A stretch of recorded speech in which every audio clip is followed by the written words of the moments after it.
Эч качан акчам жок дебе. Адамдарды байкасаңыз, бирөө кар сурайт деп коркоп айтор, билбейм, акчам жок, болсо дагы жок дей берет да. Ушунча кызганчалык адамдар бар, кызганчак адамдар, булар үй бүлөсүнөн да каяйт, өзүнөн да каяйт, кийбейт, жебейт, ичпейт, жашабайт.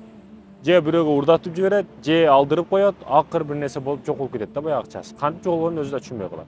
Ошондуктан акчам жок дей бербе.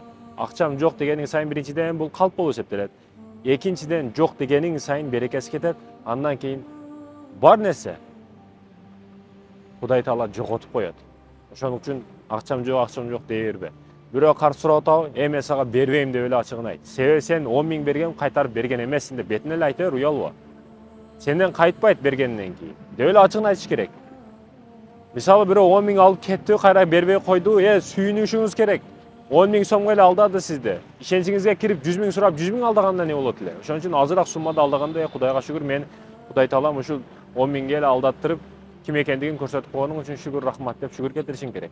Ошондой экен акчам жок дебе, ачыгын айт, чынчыл бол. Акчам жок дегениң сайын азаят. Акчам бар, Кудайыма шүгүр, алхамдулилля деп. Баягы Аллах Табарак ва Таала, пайгамбарыбыздын хадис бар. Аллах Табарак ва Таала пендесиге берген нерсесин пендесинде көргүсү келет. Бул лыбас болсун, кийим болсун, үй-жай болсун, көргүсү келет, көрсөтүп. Өзүң дагы өзгөгө дагы бербей, өзүң дагы жебей, баягы ичи тар кысым адамдардан болбо.